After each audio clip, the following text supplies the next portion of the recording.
everyone, Annette with Sheridan Art and Designs. Welcome back to another Stash Buster project.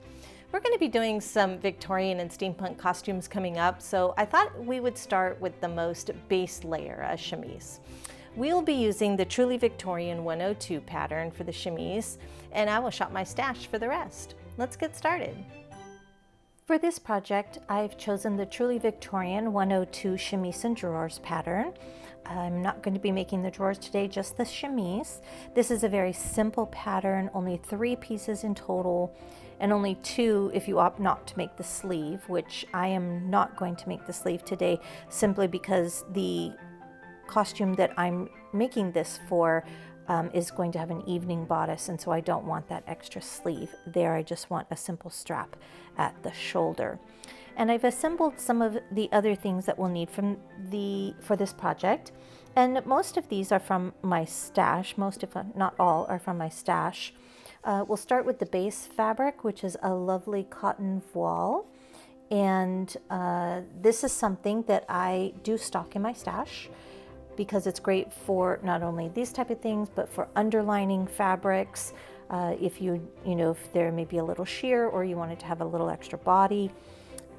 This is a fantastic underlining base as well. So I actually buy this by the bolt. I wait till it goes on sale and get 50, 60, 75% off, and I go buy 10 or 15 yards of it at a time. So I'll have some of that around. Then I have a variety of ribbons, and these could be left over from other projects, or again, this is one of those things that I wait till they go on sale. Usually these spools are about $2 to $3 regularly priced, and then I'll wait till they go 50 or 60% off. And so you can pick up 2 yards of ribbon or lace for a couple of dollars, which is great. It's a very inexpensive way to build out your stash. And I usually stick to things that if I'm not buying for a specific project, I will stick to a color palette that are colors and items like ribbon and laces that I know that I will use. So I won't, while I see lots of lovely exotic things at the stores, I wouldn't necessarily put those into my stash, because you want your stash to be things that you will actually use, not just that are lovely things that you buy and put away and then never use.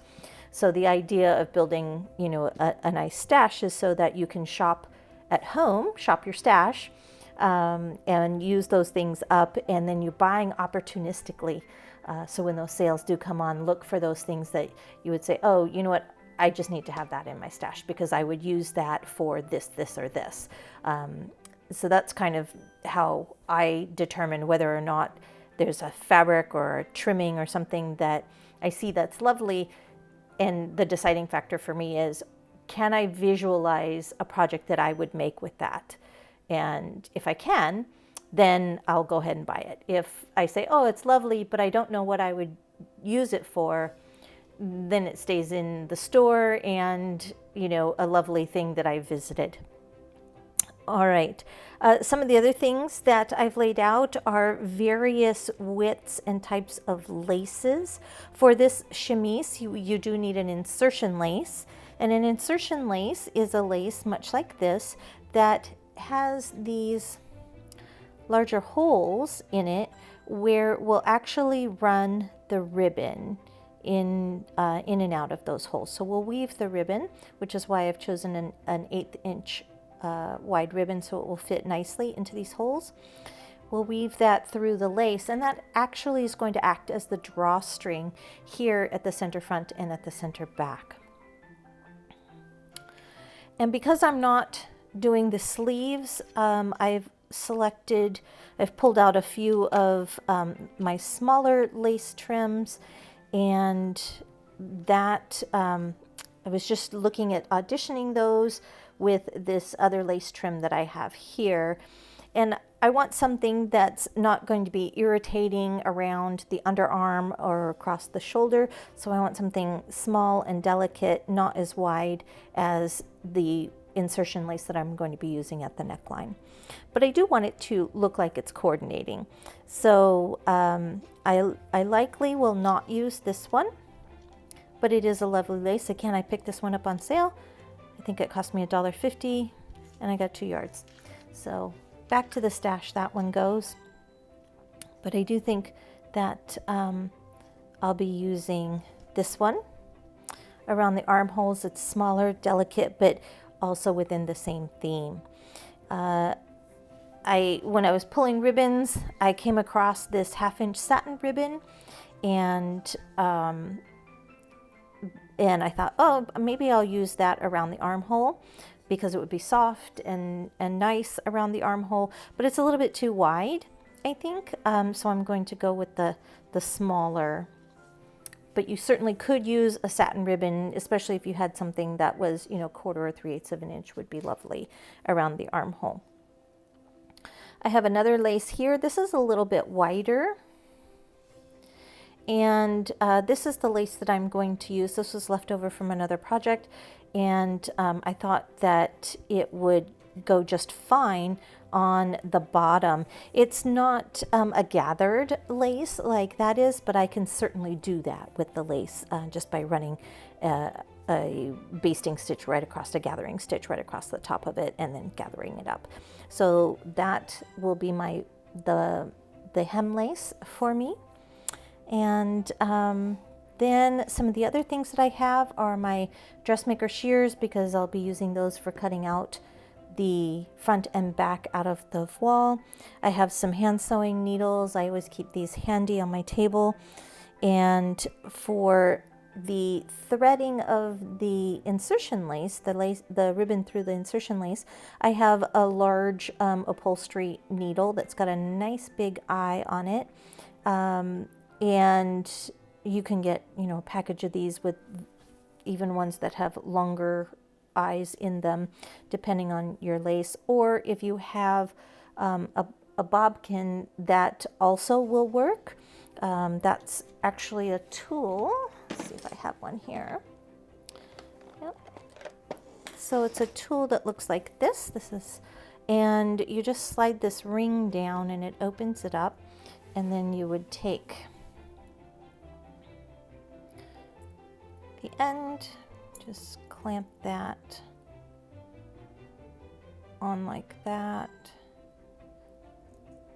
and then slide that ring back down, and then that closes it on it. And then you would just take the end, and this one is a little bit too big for the hole that I have, which is why I'm using the darning needle. But if you had a larger hole, you would just push this in, or it's great for doing elastics or any kind of cording through a casing. And you would just pop it through and then back up and then pull it through. So this is a handy tool to have if you don't have one of those in your stash. Highly recommend it. They're not very expensive. I think a couple of dollars. And you've always, or a safety pin also will work, a small size safety pin. I've got some glass head pins and always my tape measure. So that's it. This is all that we need in order to make our chemise. Okay, so pattern pieces are gone, and there were no other markings to make, but because both of these, the front and back, are cut on the fold, I took a friction pen. So this is a heat pen that disappears when you apply heat to it. And I just marked my back straps and my front straps, so I know where, which piece is which. And then I have my 2 reinforcement pieces for each the back and the front. So we'll put the front aside for just a minute and work on the back straps. And the pattern says to apply these to the wrong side. So I'm going to lay my back right side up.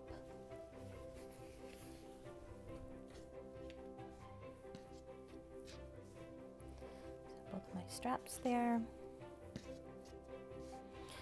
And then, and it says to take your reinforcement piece, fold it wrong sides together, so right side up, and then place it on the wrong side of the strap and fold. The fold goes over the end of the strap. So I'm going to, because the lace I'm going to put on this is fairly small and dainty, it's about a scant ½ inch, I want to make sure that the edge that I'm folding over, I want to make sure that I have enough to give it nice reinforcement. And this is because we're going to put a button and a buttonhole here. So when you're working with such a lightweight fabric, you want to make sure that you've got areas that are going to take stress, like a button and a buttonhole, that you have those nicely enforced. So I'm just making sure that my lace trim, as I do that, will cover, let me back that off just a tiny bit, and will cover that nicely. So that's what mine will look like. All right.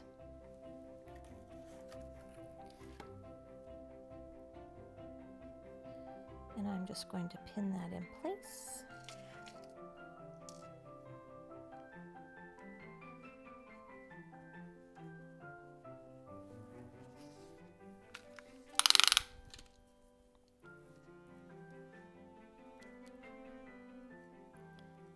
Just measuring it so I have the same on all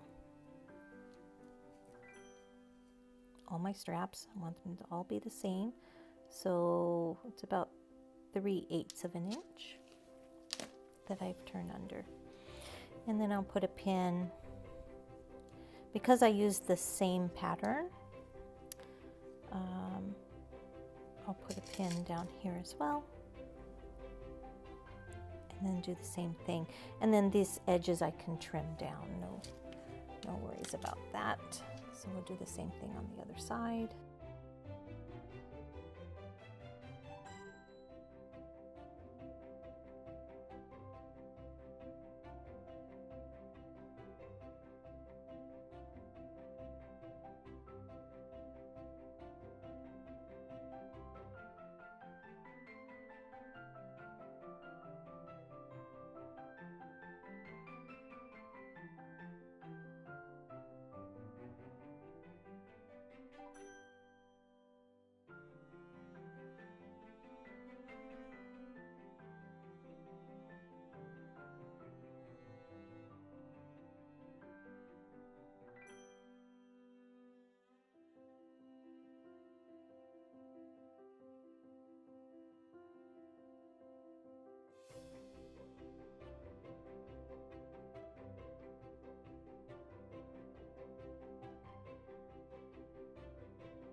All right, so I have attached the reinforcement pieces to both the front and back, and you can see it's folded over the top, and I've basted those in place, and I whip stitched the bottom raw edge, since that won't be stitched down or caught.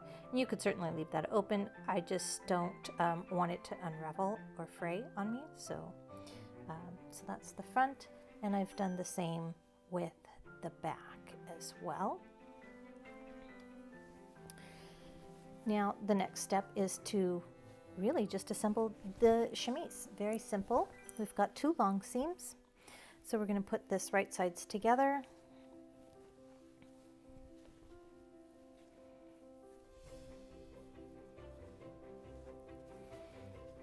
Match our notches on the edges.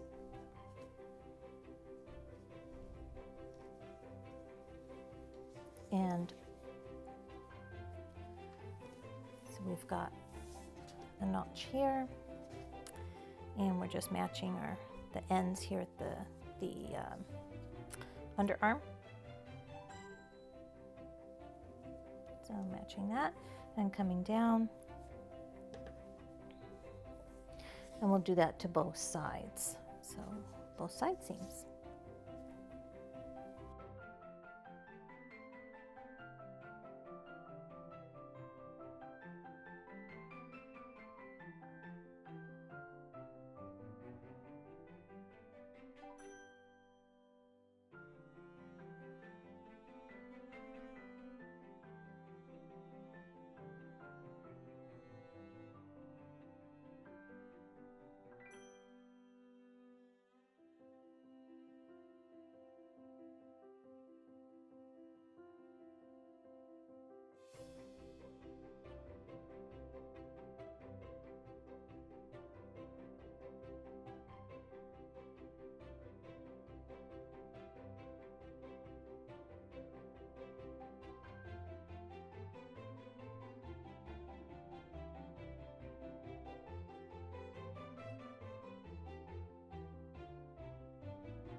Okay, so we have zigzagged the edge of the neckline, front and back, and through the armholes, and then I also went ahead and finished off my side seams, my long seams, and I just felled the seam there, so it's a nice finished seam on the inside. Okay, so the next step, there's really just a couple of more steps left and then we're done. The next step is really to take the insertion lace and apply it on the neckline. So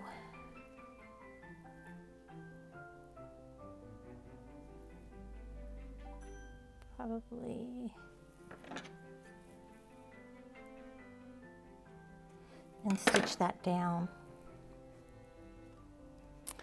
And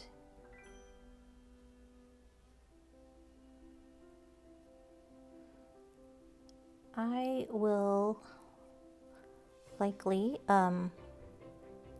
thread my ribbon through the insertion lace before I stitch it down, because I think it will be easier to do. So this is what my lace is going to look like.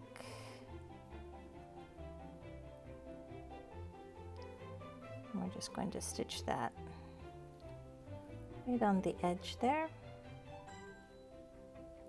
like that, so it gives us a nice pretty edge. I'll trim off those threads.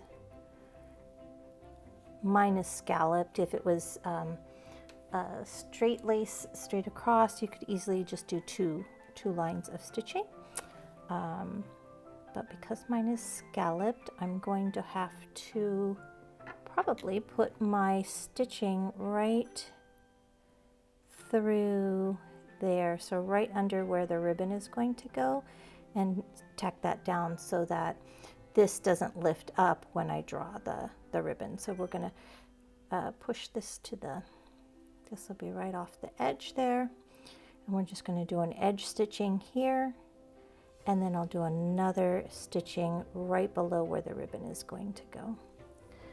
So before I pin that down, I'm going to get my silver ribbon.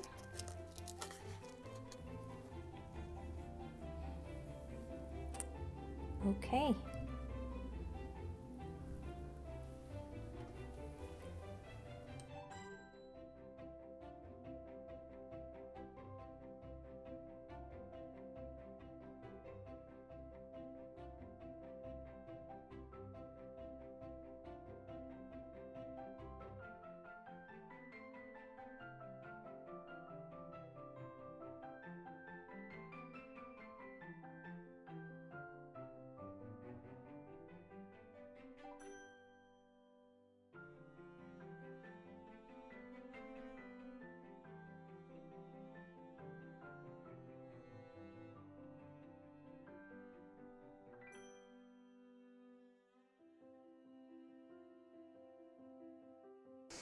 All right, so we are nearly done. We have hemmed and stitched on the lace for the hem, and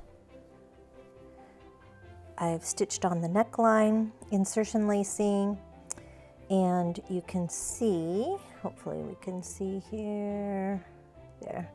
I actually ran 2 lines of stitching, so one here right on the edge, and then a second one here, and that was to hold the lace, the lace down, the lower edge down, and create a casing for the ribbon that is inserted through the insertion lace.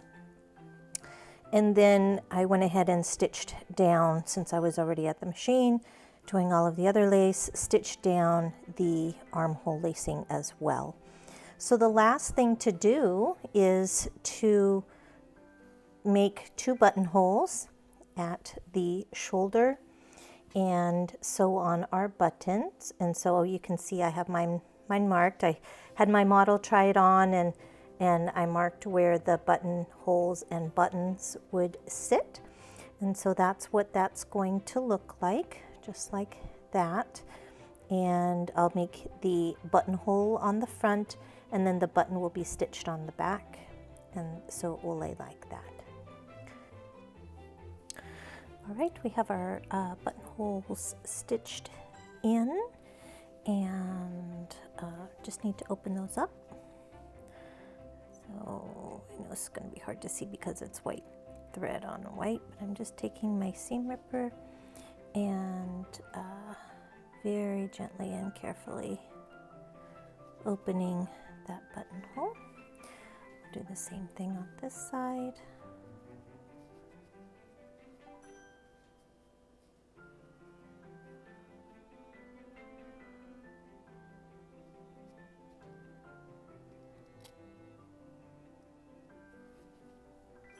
And I usually go from the center to each end. Okay, and just make sure that the button easily goes through. All right. So now the last thing to do is to stitch our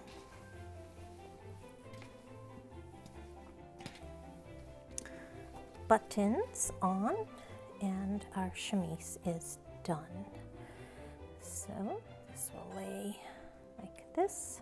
Button goes on the back strap.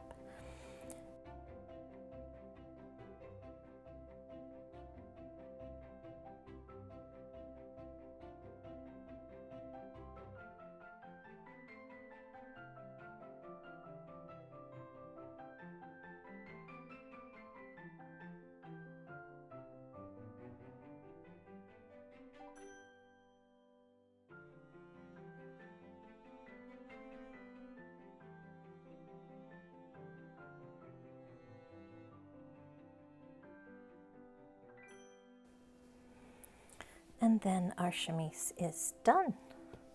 So I hope you've enjoyed this project. It literally, it really is just two pieces, front and back, and some lace work and some buttons. Very simple, easy to do in just a few hours. Thank you for joining us today. If you enjoyed this project, please hit the like and subscribe buttons below. Stay tuned for our next project, which will be a men's steampunk vest. Until then, be safe, be happy, and keep creating.